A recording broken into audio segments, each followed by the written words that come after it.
était avec Dieu, et en elle était la lumière. La lumière est arrivée sur les ondes. Lumière sur les ondes, votre programme d'information et de décryptage de l'actualité nationale et internationale à la lumière de la parole de Dieu. Musique, talk show, agenda et Bible Games.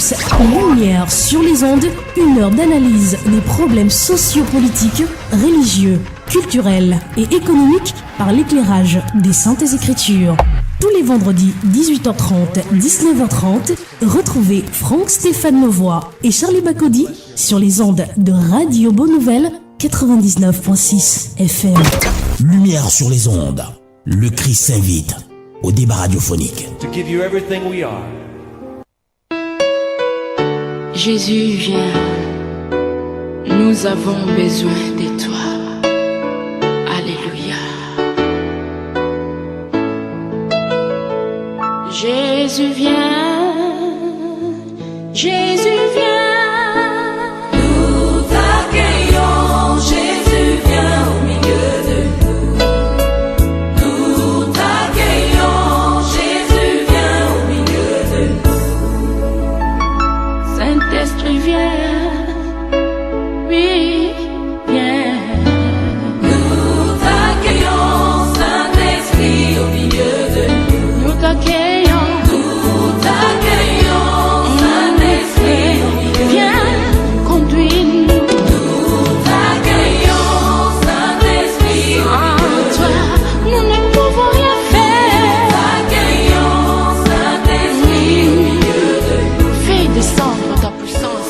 C'est tout un plaisir de vous retrouver ce soir, mesdames et messieurs. Bonsoir et bienvenue au sein de votre émission Lumière sur les ondes, édition de ce vendredi 4 mars 2016. Eh bien, le thème à vous proposer ce soir, formation théologique, un oint de Dieu peut-il s'en passer ? Formation théologique, un oint de Dieu peut-il s'en passer ? Une question, alors un thème qui semble diviser l'opinion publique. Une frange de personnes estime aujourd'hui qu'au regard des bévues observées au sein des assemblées chrétiennes, il est important que les pasteurs passent par des écoles de théologie, car le disent-ils, il y a une différence entre le don reçu et la formation pastorale qui est distillée dans ces différentes écoles. Une autre frange fustige cette approche. Cette dernière vous citera d'ailleurs Jérémie, Moïse et autres qui ne sont pas passés par des écoles, mais qui étaient enseignés et dirigés directement par le Saint-Esprit de Dieu. Alors, que comprendre ce soir ? Formation théologique, un oint de Dieu peut-il s'en passer ? Nous aurons effectivement la réponse à cette grande problématique que nous posons ce soir, à la lumière des Saintes Écritures. Lumière sur les ondes d'édition de ce 4 mars 2016. C'est une mise en onde de Tonton Théo à la réalisation Babette Douya. Je suis Franck Stéphane Mauvois, ce micro de présentation. Bonsoir et bienvenue.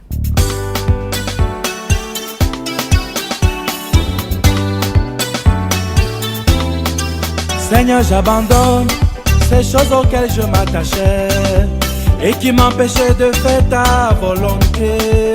Je suis convaincu qu'il faut que je me détourne de ces voies si je veux voir ta gloire. Seigneur, j'abandonne ces choses auxquelles je prenais plaisir et qui ne te glorifiaient pas. Je suis convaincu qu'il faut que je me détache de cela si je veux voir ta gloire.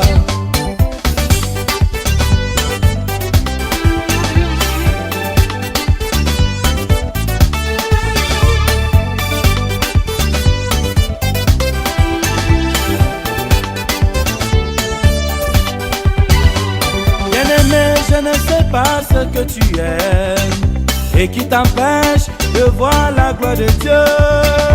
Si tu sais que ce n'est pas sa volonté pour toi, détache-toi vite de cela. Ça fait des années que Dieu me parle, mais je n'étais pas attentif. Seigneur, tu m'as appelé pour une mission. Il est temps, je vais l'accomplir. Je veux l'accomplir. Oui, on ne peut servir de maître à la fois. Jésus, c'est le meilleur choix.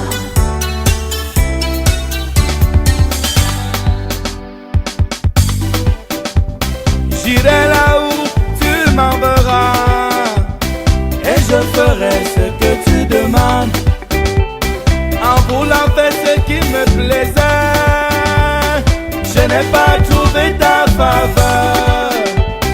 Seigneur, je veux te servir. Yo yo yo. Rien que pour toi, je vais me lever. Je veux te servir. Seigneur, je veux te servir. Rien que pour toi. Rien que pour toi, je vais me lever. Je veux te servir. Seigneur, je veux te servir. Yeah, yeah. Rien que pour toi, je vais me lever. J'irai là où tu m'enverras et je ferai ce que tu demandes en voulant faire ce qui me plaisait. Je n'ai pas trouvé le bonheur. Papa, utilise-moi car mes efforts comme sont limités. Seigneur, je veux te servir. Yo yo yo. Rien que pour toi, je vais me lever. Je veux te servir, oh Dieu. Seigneur, je veux te servir. Aïe. Rien que pour toi, je vais me lever.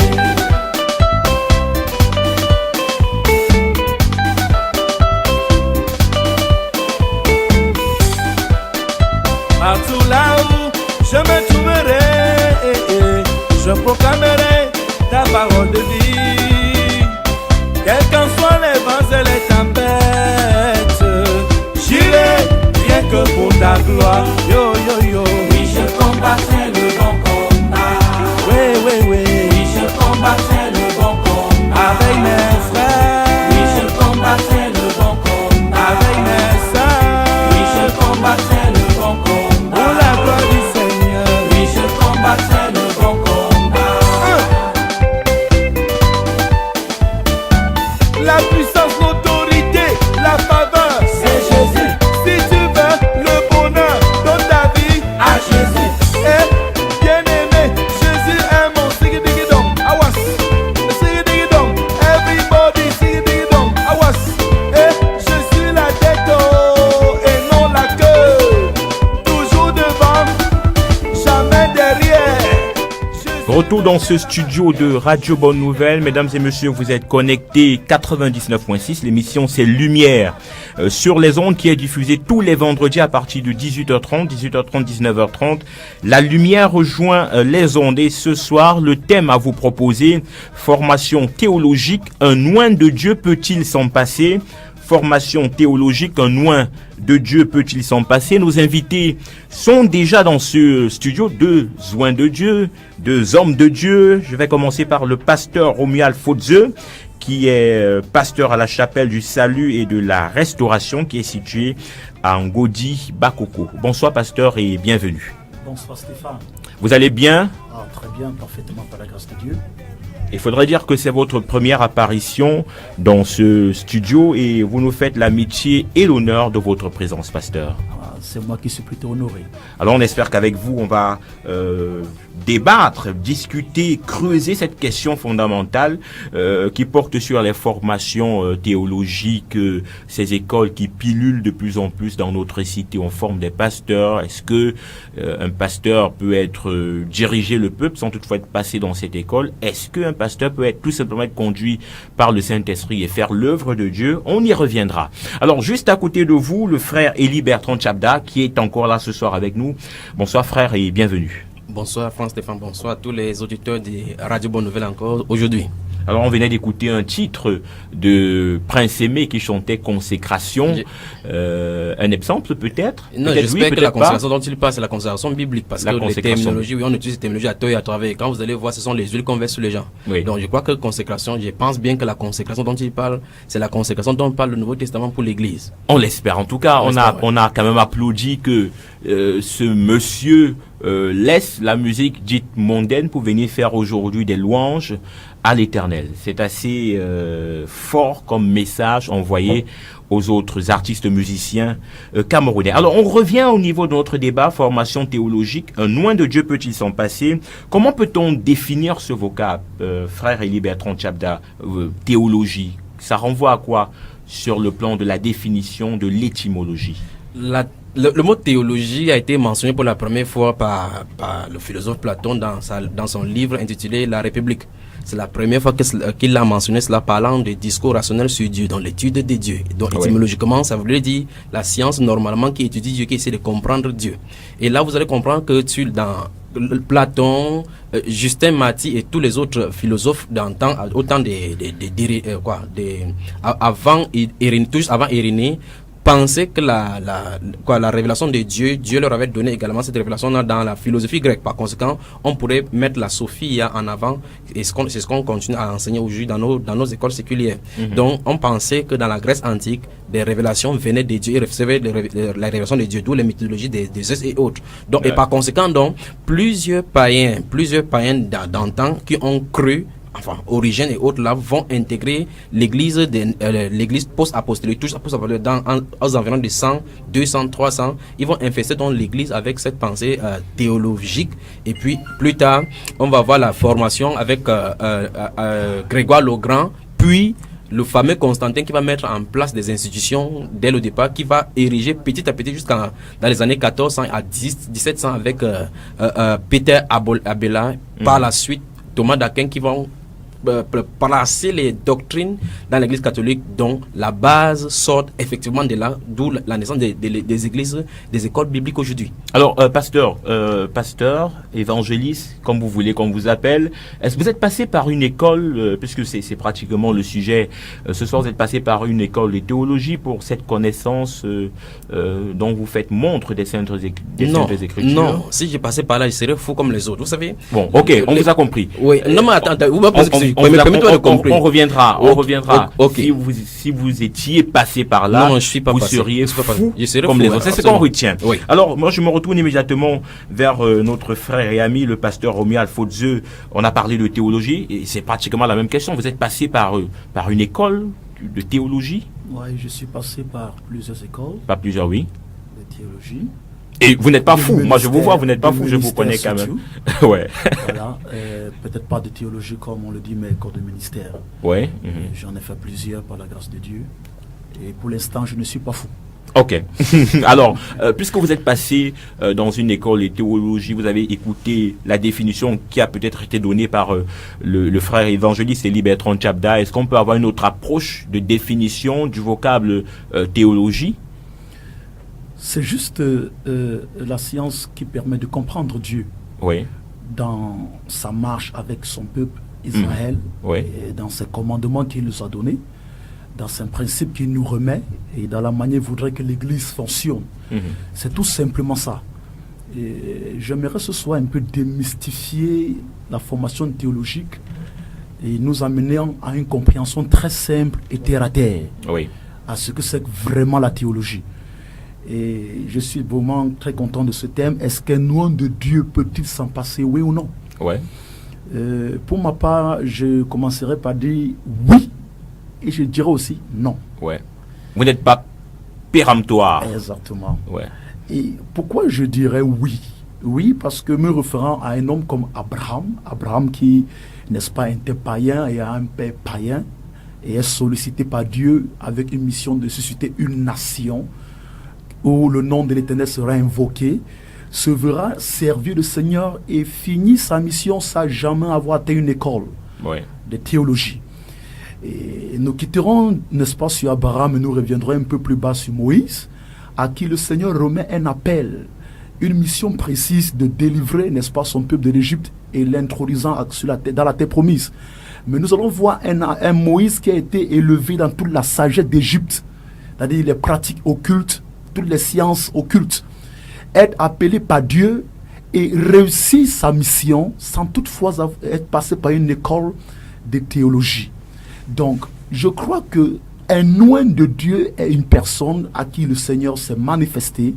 Il a reçu une mission précise du Seigneur et par conséquent a reçu une onction spéciale pour accomplir cette mission. Alors, celui-ci peut réaliser cette mission sans toutefois passer par une école. Si et seulement si, 1, il comprend sa mission. 2, il entretient avec le Seigneur une communion très intime et parfaite. Comme ce fut le cas d'Abraham, comme ce fut le cas de Moïse, qui n'est-ce pas, ont entretenu des communions avec le Seigneur, qui, n'est-ce pas, leur remettait des instructions par rapport à leur mission. Et nous voyons un peu plus bas, lorsque nous venons un peu plus bas dans le livre de 1 Jean chapitre 2 verset 27, nous voyons Jean qui essaie de nous dire que l'onction de Dieu qui habite en nous, que nous avons reçue pour une mission bien précise, est largement et suffisamment puissante pour nous enseigner en toutes choses. Donc il est possible pour un oint de Dieu qui a reçu un appel de Dieu, une mission bien précise, de réaliser cette mission sans, n'est-ce pas, passer par une école de théologie. Oui. Pourquoi? Parce que le Dieu qui t'appelle prend soin de te former. Il t'enseigne, n'est-ce pas, dans ta communion avec lui, il t'enseigne, n'est-ce pas, par des expériences qui t'amènera à vivre au quotidien. Donc, on ne peut pas dire carrément que sans passer par une école de théologie, on saurait ne pas être un bon pasteur. Un bon pasteur, non. Oui. Mais donc ça veut dire que vous êtes dans le oui et le non. Vous dites que l'école de théologie a son apport. D'ailleurs, vous êtes pasteur aujourd'hui et vous êtes passé par une école. Exactement. Et vous dites également que Dieu peut susciter quelqu'un sans toutefois faire référence à une école de théologie. Évangéliste Élie Bertrand Tchabda, oui. je vous explique pourquoi je vous ai coupé tout à l'heure. Oui. Parce que je voulais revenir à la fin, à votre chute. Vous avez dit que si que vous étiez... Voilà, si vous étiez passé par ces écoles, c'est que vous serez fou comme les autres. Ça veut dire que pour vous, on n'a pas besoin, vous êtes catégorique là-dessus, on n'a pas besoin d'aller s'asseoir pour étudier la théologie, on n'a pas besoin de passer par ces écoles. C'est justement ça qui montre que c'est la folie. On voudra étudier Dieu qui est insaisissable. Sans vouloir dire que le pasteur... Romuald Fodze qui est avec nous est fou. C'est mon frère, donc nous sommes dans la même tranche, donc il peut te titiller sans avoir peur parce qu'il n'a pas de cheveux blancs ici là maintenant. Oui. Mais enfin, remarquez bien dans sa démonstration, il a dit qu'il a pris une position mitigée, qu'il ne peut pas dire totalement que c'est... Bon, il peut admettre quand même dans ses propos qu'on puisse aller là-bas. Oui. Mais regardez que dans la chronologie et les exemples qu'il a pris dans les Saintes Écritures, c'est correct et c'est parfait. Ça devrait s'arrêter là-bas. Mais maintenant, j'aurais souhaité qu'il continue dans le deuxième volet, c'est-à-dire que le cas où il admet, donc je lui passe la main, il lui passe mon temps, qu'il admet donc dans la Bible où il y a la formation théologique et puis on va en voir sur le plateau. Alors, vous avez pris ma place de modérateur, je vous suis évangéliste, oui. On va écouter le pasteur Fodze qui va développer la deuxième partie de l'exemple. Oui. Ok, dans la deuxième partie, n'est-ce pas, de mon exemple, on va voir, n'est-ce pas, l'appel de Josué. Oui. Lorsque le Seigneur, n'est-ce pas, dit à Moïse, voilà, tu t'arrêtes à ce niveau et Josué prend la suite. Ça, c'est dans, n'est-ce pas, Deutéronome 31, verset 7. Oui. Nous verrons, n'est-ce pas, Josué, Moïse remet une instruction très clé à Josué lorsqu'il va lui dire, dans Josué 1,8, que ce livre de la loi ne s'éloigne point de ta bouche. Oui. Tu la méditeras jour et nuit. Mm-hmm. Donc là, maintenant, on commence à voir ici un appel, n'est-ce pas, auquel la parole de Dieu devrait, n'est-ce pas, être la béquille du succès de cet appel. Oui. La bonne maîtrise de la parole, la bonne compréhension de la parole devrait, n'est-ce pas, contribuer au succès de cet appel, de ce ministère. Ça, c'est pour la première fois dans la Bible. Et si nous descendons à l'appel d'Ézéchiel, dans Ézéchiel chapitre 2, nous voyons une mission précise qui est donnée à Ézéchiel, celle, n'est-ce pas, de pouvoir détruire l'incrédulité, n'est-ce pas, d'Israël, c'est de convertir le cœur de pierre en cœur de chair. Et quand nous allons au chapitre 3, versets 1, 2 et 3, nous voyons le Seigneur qui, n'est-ce pas, amène Ézéchiel dans une vision et lui présente le rouleau, qui est encore la Bible, la parole, et lui demande de manger le rouleau. Une façon de dire, le succès de ton ministère va dépendre de la meilleure, de la bonne absorption que tu fais de la parole. De l'apprentissage de ce livre de ce livre-là. Qui passe, donc, pour essayer de comprendre votre propos, qui passe aussi par une école de théologie. Je dis qui passe aussi. Je n'ai pas dit qui passe seulement. Qui passe aussi. Non, Franz Stéphane ne lui prête pas de mots. Je crois qu'il va falloir que lui-même le dise. Non, mais je crois que dans l'explication du pasteur, c'est assez clair. Je me retrouve dans son explication. Pas pour dire que je penche pour son explication, mais on revient à vous quand même, frère. Il n'a pas terminé parce qu'il faut qu'il l'arrange au Nouveau Testament. Donc clairement, on va voir ici le Seigneur qui, n'est-ce pas, voudrait que, n'est-ce pas, Ézéchiel puisse rentrer dans l'apprentissage de la parole de Dieu, la bonne maîtrise de la parole de Dieu pour pouvoir réussir dans son ministère. Voilà. Et si nous quittons de là et nous tombons rapidement dans le Nouveau Testament, comme désire le frère, nous allons voir Paul. Là, je crois clairement c'est dans le livre des Actes des Apôtres, chapitre 19, versets 9 à 10, nous voyons Paul qui avait reçu un appel bien précis. Et cet appel était, n'est-ce pas, la conversion des païens. Et il s'est retrouvé dans, n'est-ce pas, du côté de l'Asie, là-bas, il fallait reprendre la parole de Dieu. Ouais. Et il a commencé, n'est-ce pas, à le faire, et il s'est rendu compte que le peuple était incrédule et qu'il ne pouvait pas atteindre toute l'Asie seul. Qu'est-ce qu'il a fait? Il s'est retiré à l'école de Tyrannus. Et il a choisi quelques frères qui, n'est-ce pas, saisissaient l'esprit de l'évangile qu'il prêchait, qui avaient compris. Et il leur a formé, et la Bible précise, chaque jour pendant 2 ans, 24 heures sur 24, 7 jours sur 7, ces frères ont été formés. Et la Bible dit à la suite, verset 11, que la parole de Dieu s'est répandue dans toute l'Asie par ses frères. Et tous ont entendu la parole de Dieu. La parole de Dieu a accru dans l'Asie. Pourquoi?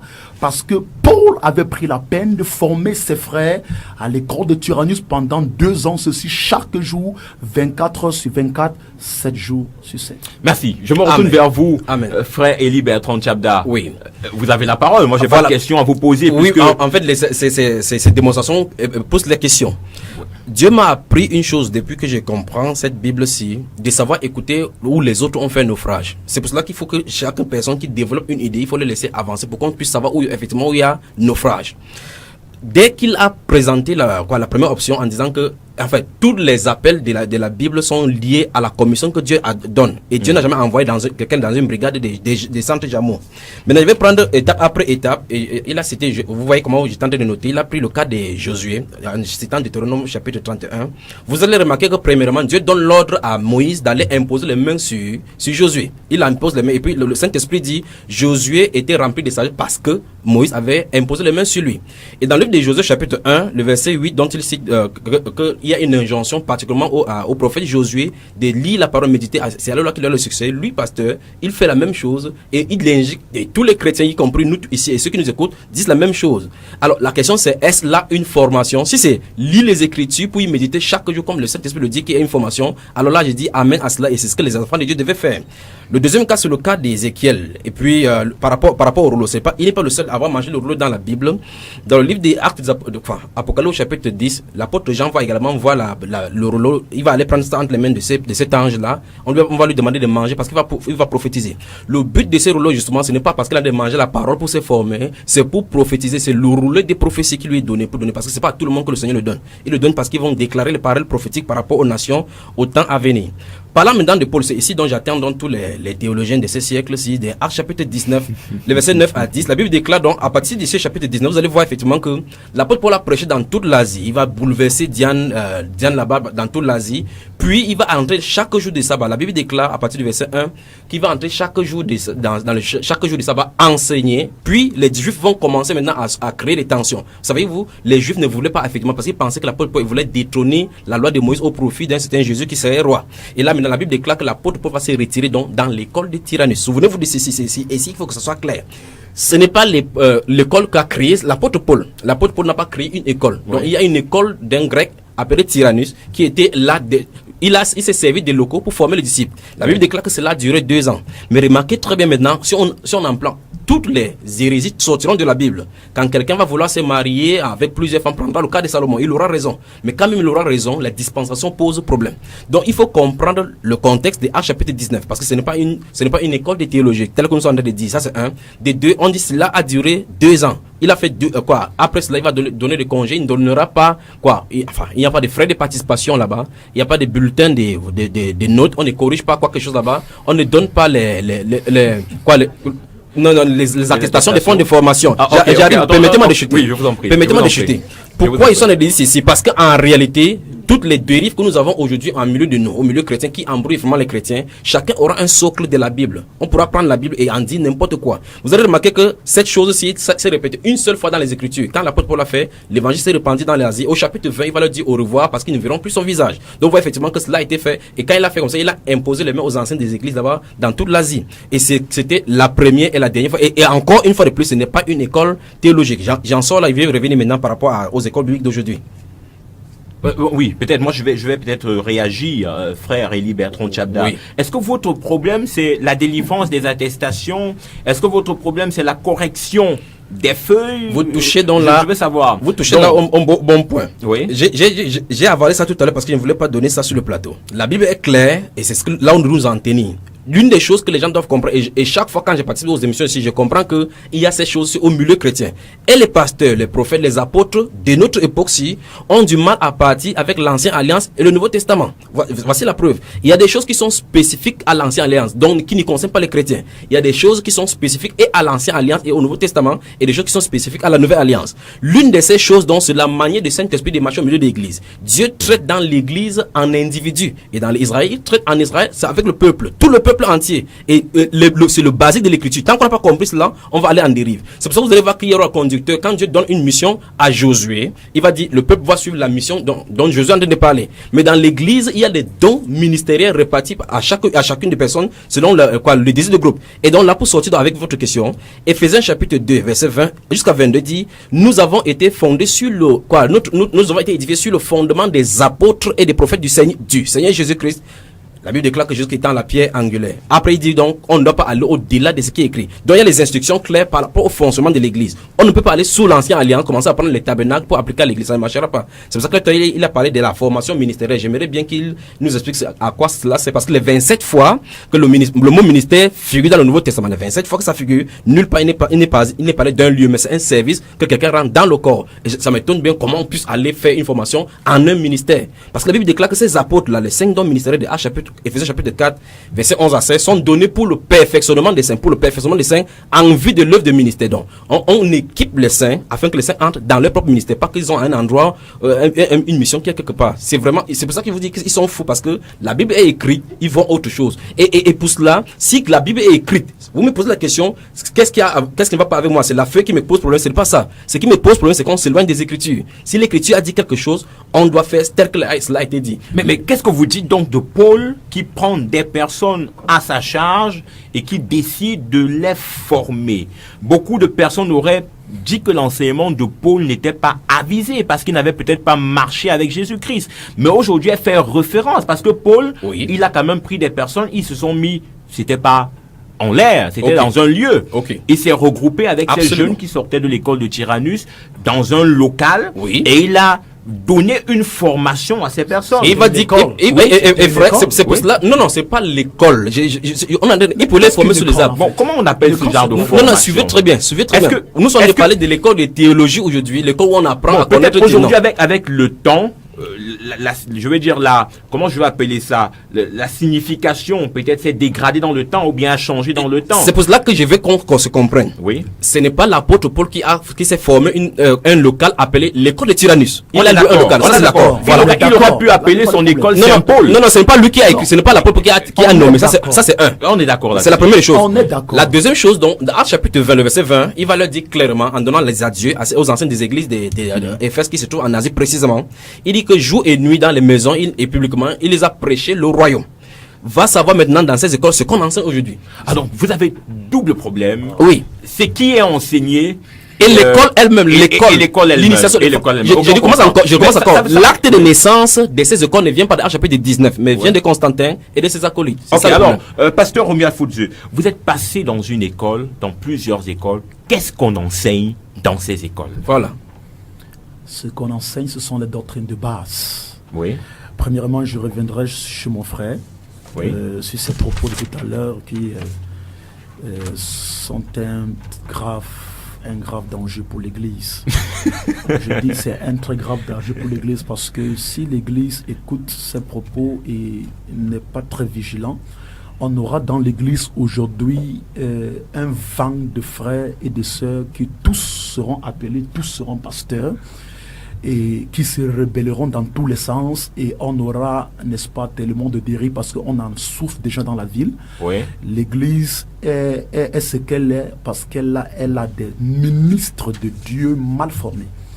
Elle a des pasteurs mal formés qui ne veulent pas se former puisque il ne faudrait pas aller dans un centre de formation pour apprendre.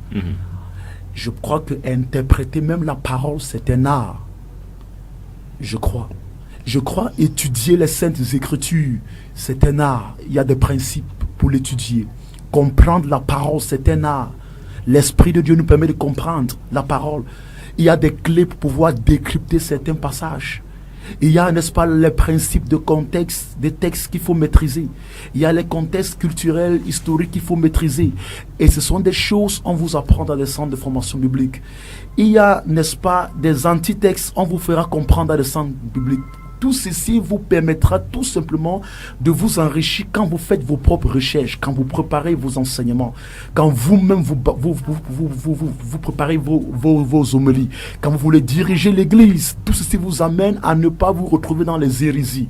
Je crois que les centres de formation biblique ou encore écoles de théologie, mais je préférais encore les appeler simplement centres de formation. Oui.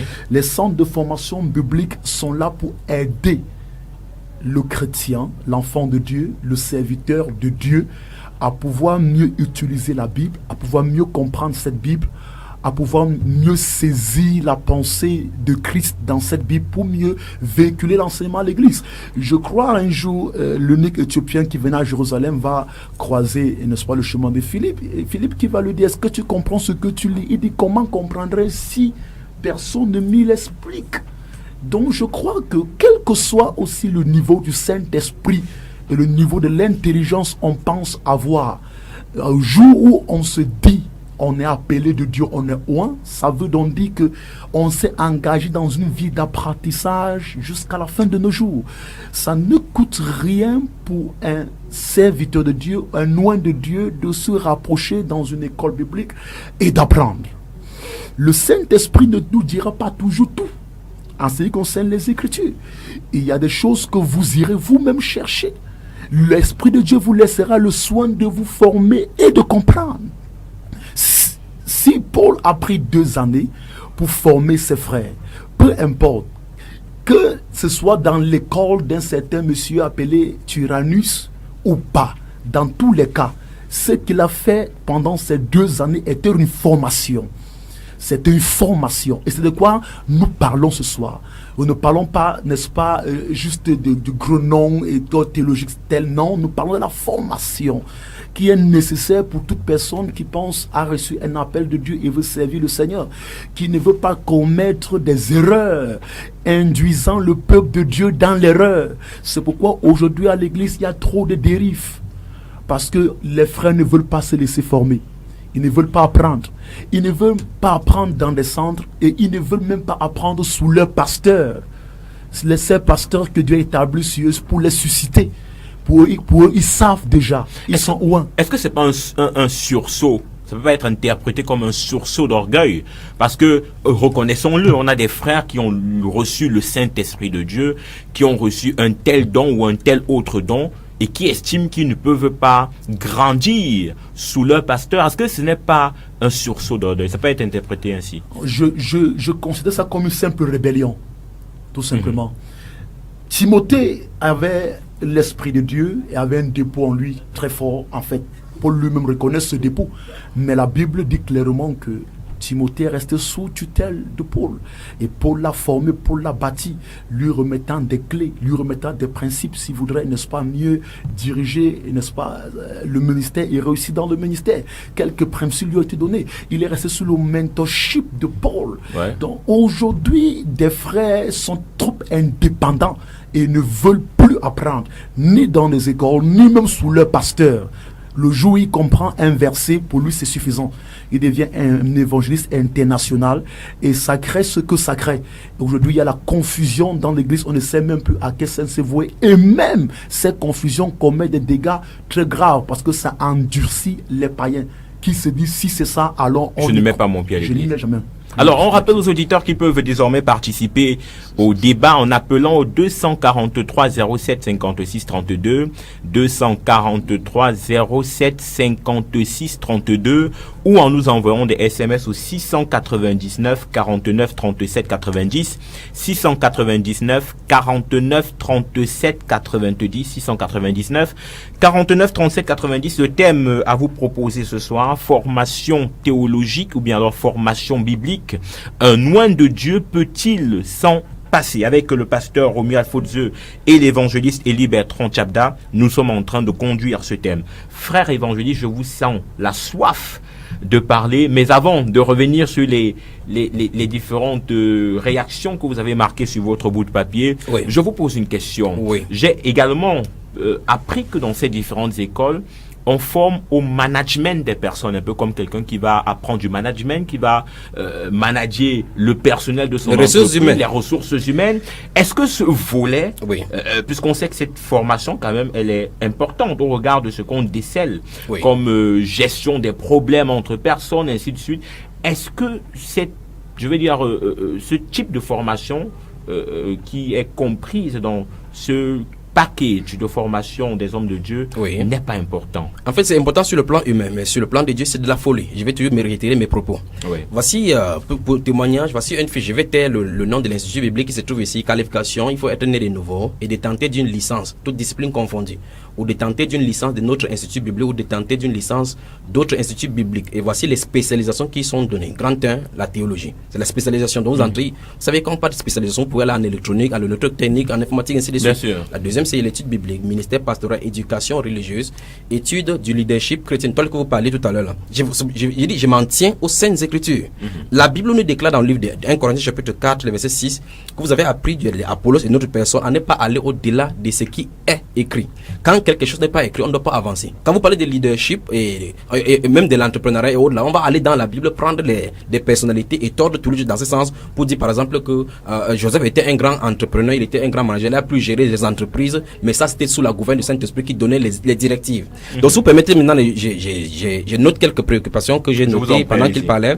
Il a dit que l'église est mal maintenant parce que les ministres sont mal formés et tous ces brouhahas que nous voyons au sein de l'église maintenant, c'est à cause du fait que les gens se refusent de se former. Je m'étonne de ces préoccupations de quand il dit comme ça, alors que l'église naissante jusqu'à l'an 331, lorsque Constantin va fioler l'église avec l'État, il n'y a pas eu ce désordre au milieu de l'église, alors pourtant personne n'était formé comme ils sont formés aujourd'hui. Alors il y a un vrai problème. Lorsqu'il dit encore que le Saint-Esprit, même si vous avez le Saint-Esprit comme vous le voulez, le Saint-Esprit ne vous dira pas tout, vous devez chercher tout, certaines choses par vous-même. La Bible nous dit que le Saint-Esprit nous conduira dans toute la vérité. Et même quand quelqu'un est rempli du Saint-Esprit, il va toujours connaître en partie, même si c'est à l'école biblique qui y va, si Dieu ne veut pas le révéler quelque chose, il ne révélera pas. Parce qu'en réalité, les choses du royaume ne s'apprennent pas et se révèlent. C'est le basique que le Seigneur Jésus a dit. Il a dit qu'il vous a donné Il se révèle quand vous cherchez.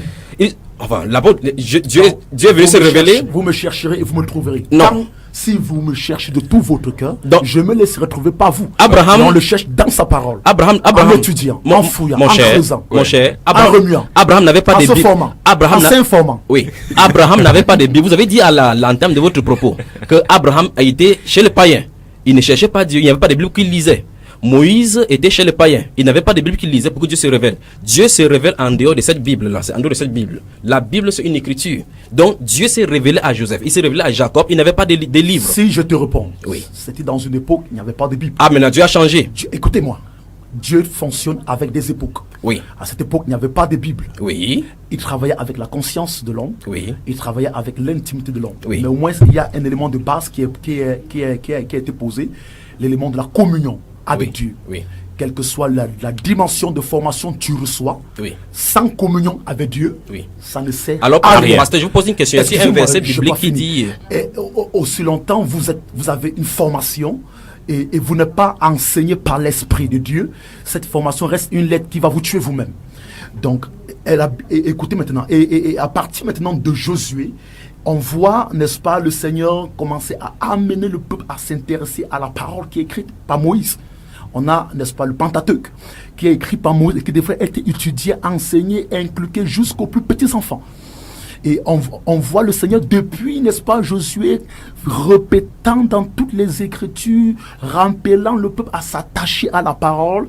On voit, n'est-ce pas, une classe ecclésiastique prendre soin de cette parole pour la protéger, pour la garder, pour veiller sur elle, qu'elle arrive à nous jusqu'aujourd'hui. Oui. Et on voit un groupe de personnes mieux équipées pour équiper le peuple de Dieu dans la compréhension des Écritures. Alors, on va prendre cet auditeur qui nous appelle au 243 07 56 32. Allô, bonsoir. Comment je vous appelle, monsieur? Je m'appelle frère André. Ok, vous voulez participer à l'émission, on vous écoute, frère. Et avec beaucoup de tout ce qui est dit par la frère qui est invité sur le plateau.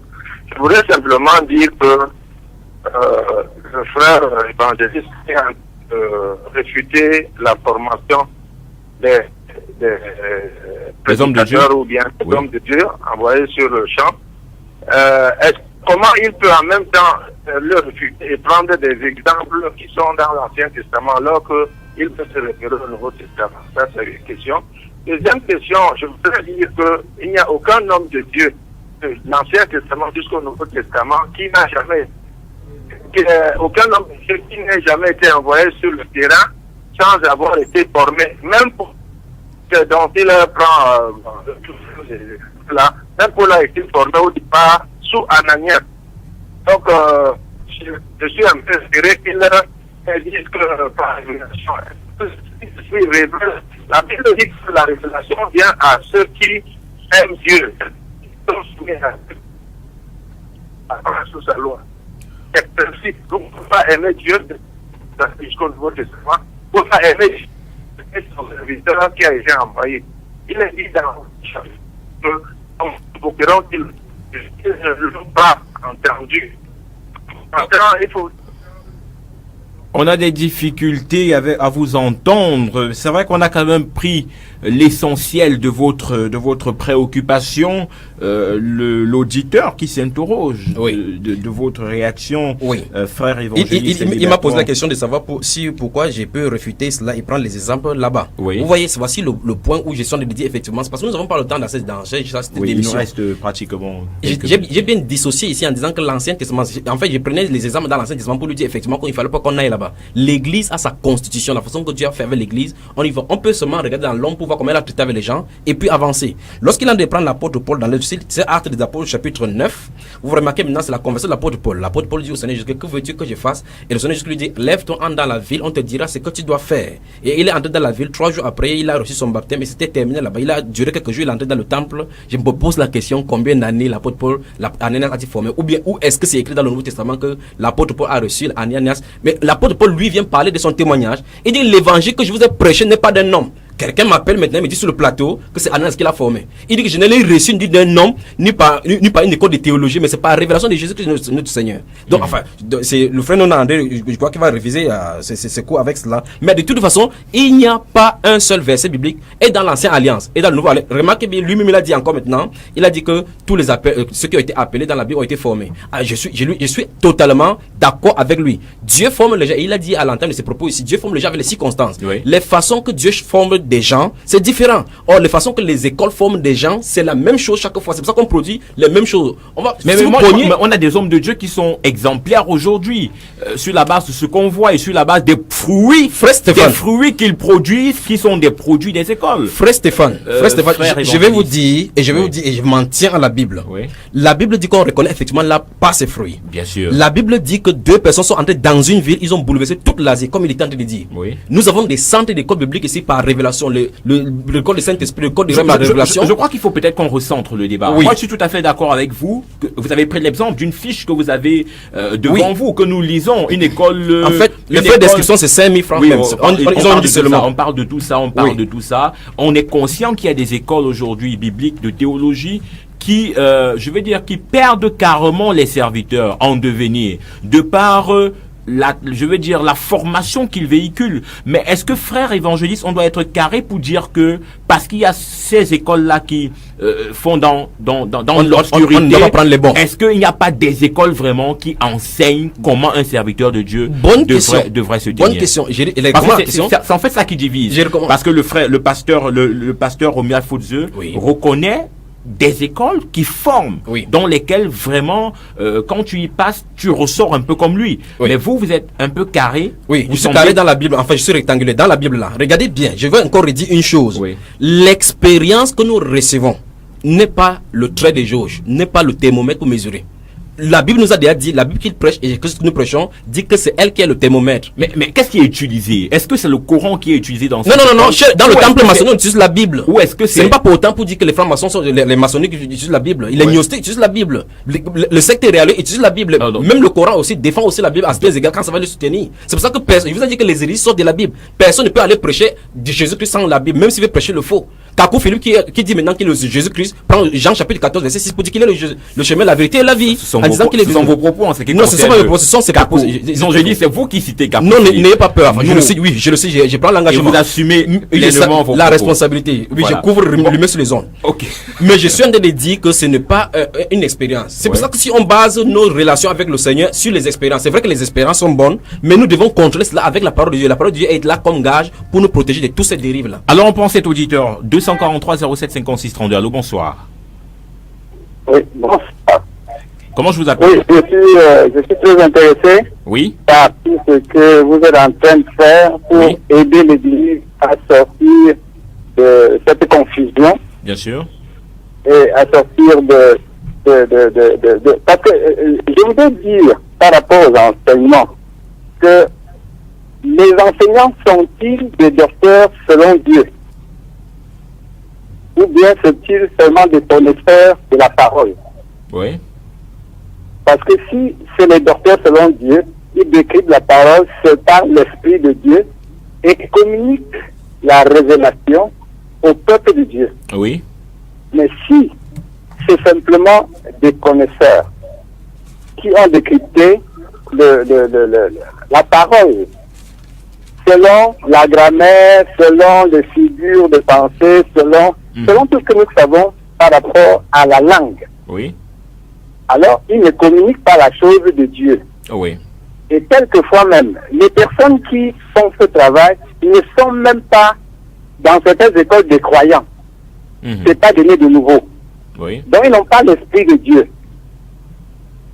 Alors, il est important que les gens soient d'abord nés de nouveau, qu'ils reçoivent l'Esprit de Dieu, qu'ils soient mandatés par Dieu pour faire la chose de Dieu.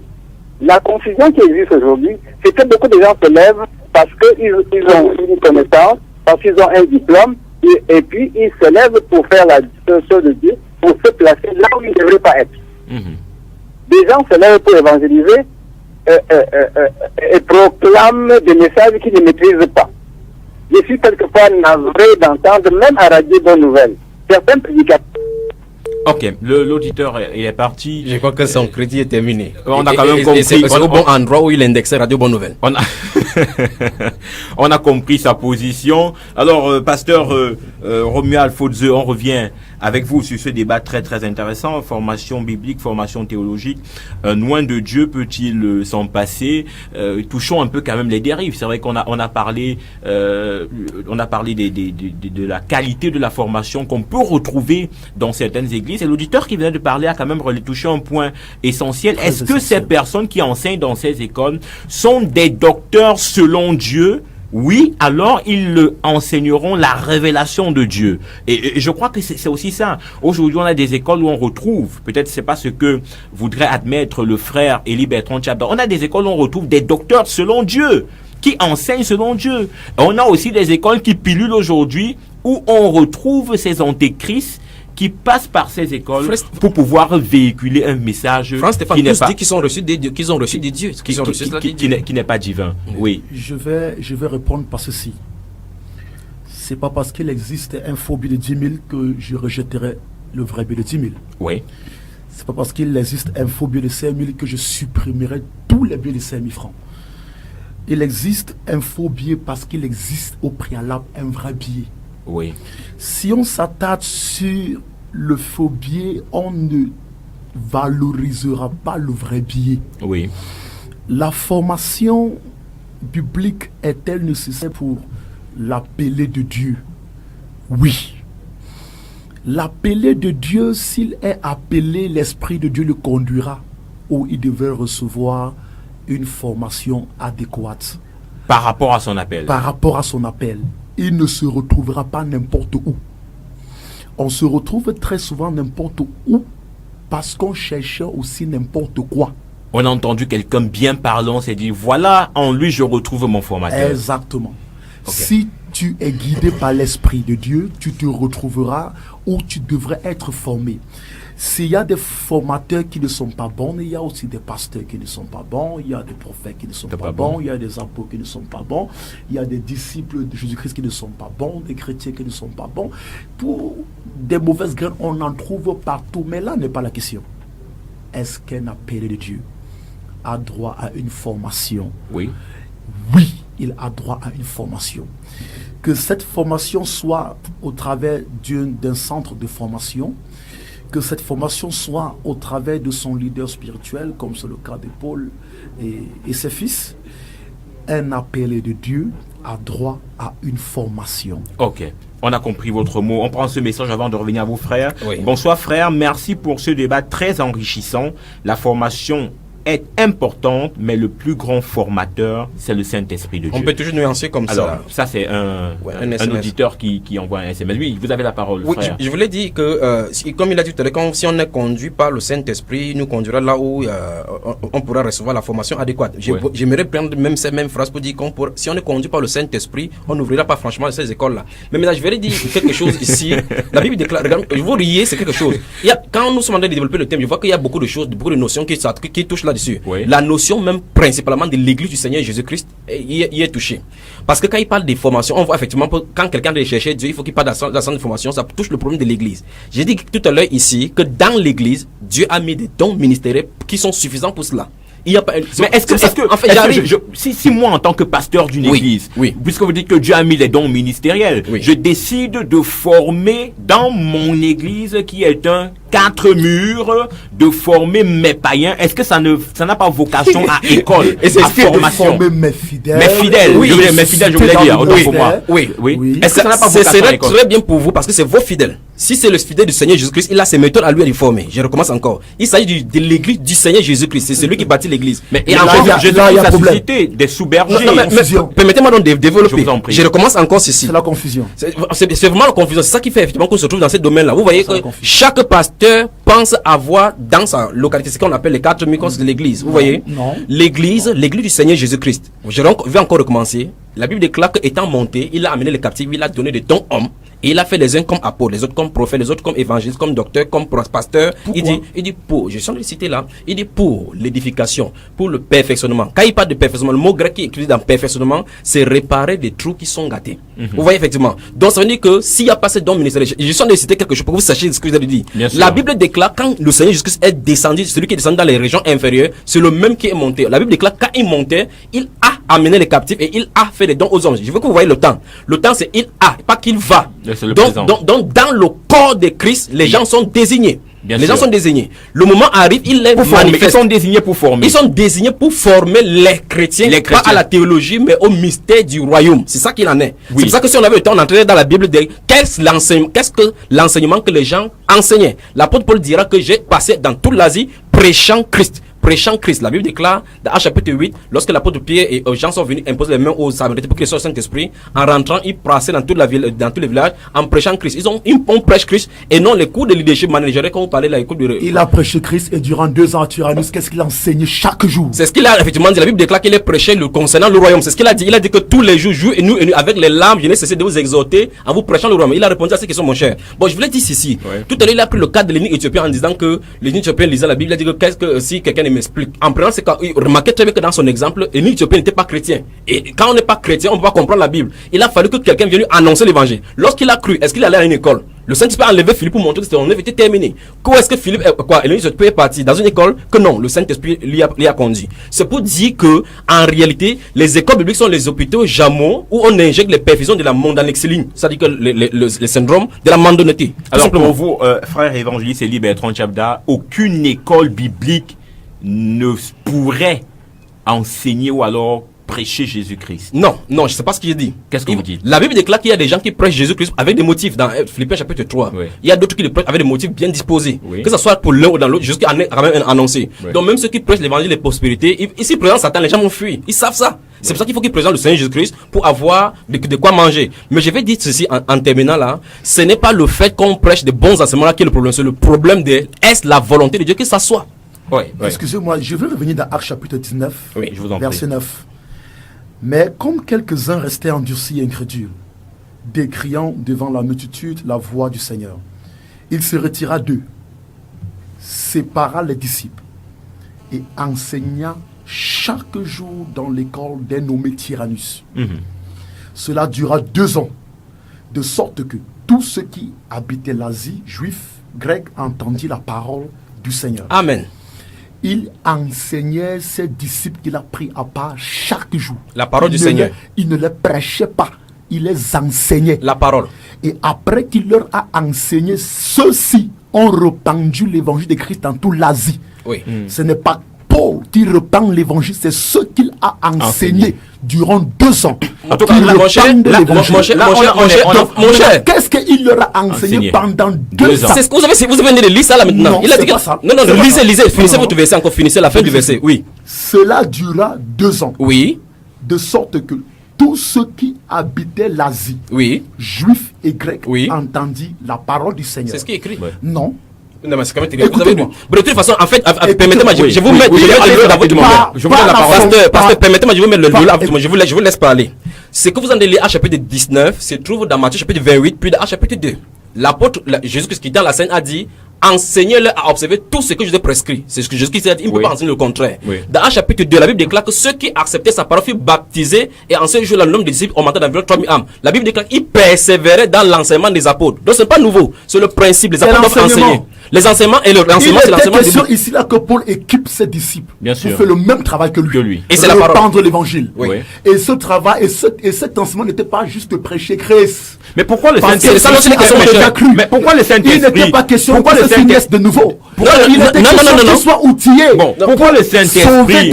Je vous en prie, pourquoi le Saint-Esprit ne pouvait pas enseigner à ces personnes que Paul avait pris sous sa botte? Pourquoi? Bonne question. Nous trouvons encore à la généalogie de l'Église. J'ai dit, dans l'Église, Dieu a établi un ordre. C'est pour ça que le fonctionnement doit être identique. Et justement, c'est pour ça que je pose la question. Pourquoi donc ne pas reconnaître en ces personnes établies par le Saint-Esprit dans les églises des formateurs avertis? Souvenez-vous de ceci. J'ai dit encore, par exemple, dans l'église de Douala, pour le Seigneur Jésus, il y a une seule église.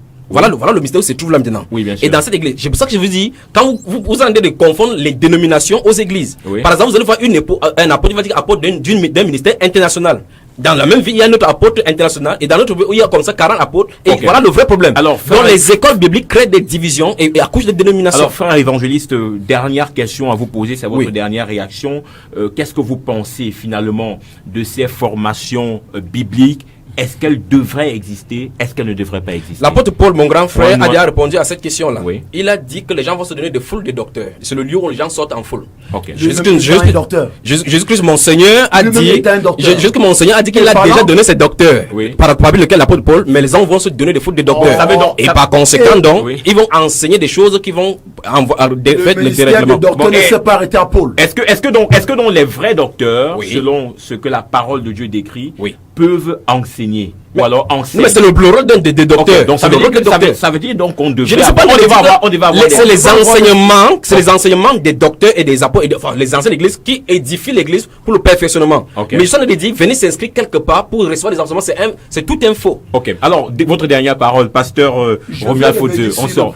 Il a aussi un problème avec l'église locale. Oui. Et qu'il a appelé dénomination comme étant un résultat de la folie des centres de formation. Oui. Jésus-Christ a eu des disciples qui lui disaient: on a vu quelqu'un qui prêche en ton nom et qui chasse des démons et guérit en ton nom. Et on a voulu le stopper. Jésus-Christ dit: ne le stoppez pas. Pourquoi les disciples voulaient le stopper? Parce que celui-ci n'était pas de la communauté de Jésus, de ceux qui suivaient Jésus et qui marchaient avec Jésus.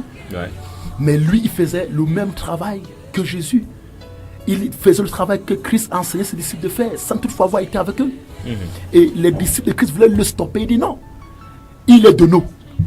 Il n'attendait pas voir l'église totalement rassemblée et devenue un seul peuple. Non, ce n'est pas comme ça. Nous sommes un dans l'esprit. Non, ce n'est pas comme ça. Dénomination n'est pas un problème. C'est un vrai problème. Ce n'est pas une maladie. C'est le cancer. Alors l'apôtre Pierre est apôtre des Juifs. Paul l'aide des païens, mais ceci ne divise rien. Alors, merci infiniment, pasteur Romuald Faudieu. Le temps qui nous est qui nous est donné est pratiquement arrivé à sa fin. Nous avons discuté de formation, du thème formation théologique. Un loin de Dieu peut-il s'en passer? On retient que vous êtes pour qu'un homme de Dieu passe par une formation théologique. Et vous reconnaissez aussi qu'un homme de Dieu peut être directement enseigné par Dieu. Vous avez semblé être mitigé dans votre réponse. Exactement. Alors, donc, vous êtes dans le oui et dans le non.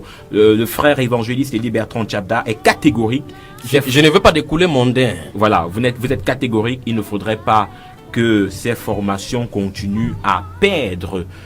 Ça a été entre autres vos propos. Il n'a qu'à prendre chaque école biblique et demander quels sont les doctrines dont ils voient les Saint-Esprit. Les étudiants et enseignants, le peuple de Dieu que nous avons averti, car c'est un peuple de Dieu averti qui écoute cette émission, pourra également se faire son opinion là-dessus. Mesdames et messieurs, nous donnons rendez-vous vendredi prochain pour une autre émission Lumière sur les ondes. Que le Seigneur vous bénisse. Bonsoir.